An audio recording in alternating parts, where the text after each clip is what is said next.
Gawa ko yan guys. Hindi na bumibili ang amo ko ng bread dahil ako ang tagagawa ng bread nila guys. Ayan o, kakabake ko lang.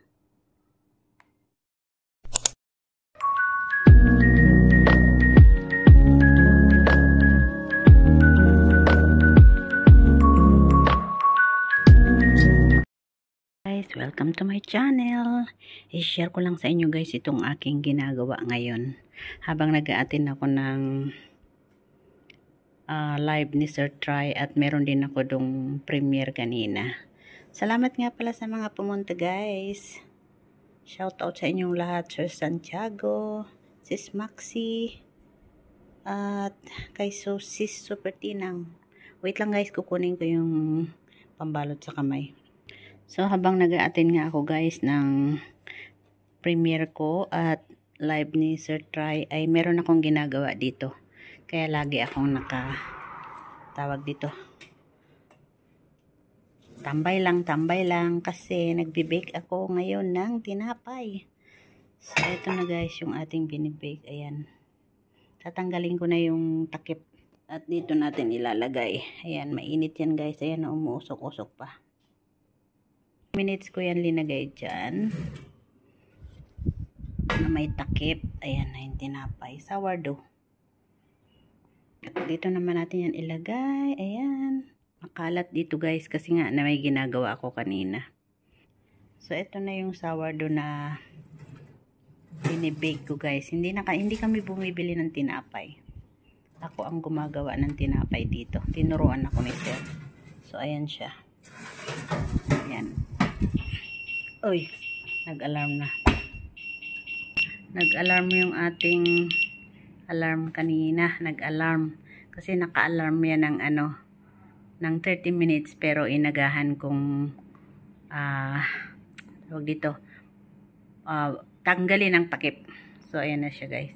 So, ngayon naman ay ilolo natin yung 250 yan eh.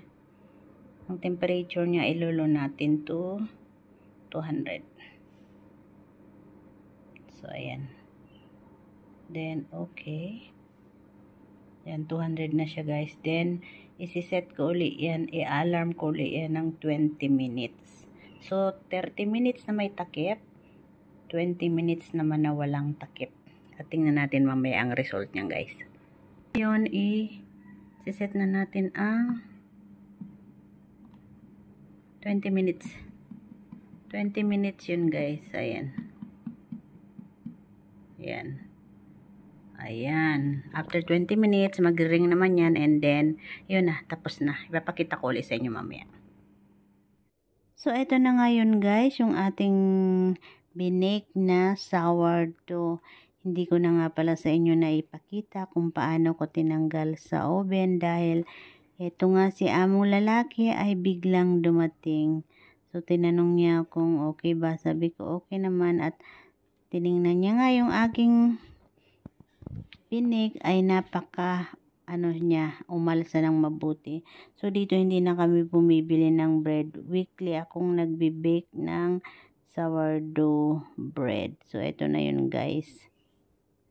Ayan o, diba? Si Sir ang magkakat niyan. Tapos, dito naman, ayan, ipapakita ko na rin tuloy sa inyo ang mga kalat dito sa lamesa. At ayan nga yung mga Chinese goodies. Siyempre, pag Chinese New Year, hindi mawawala ang pomelo. At yung mga goodies na yan. Tapos may coke pa sa ilalim. So, yun lang guys. And thanks for watching. Bye everyone. Don't forget to subscribe.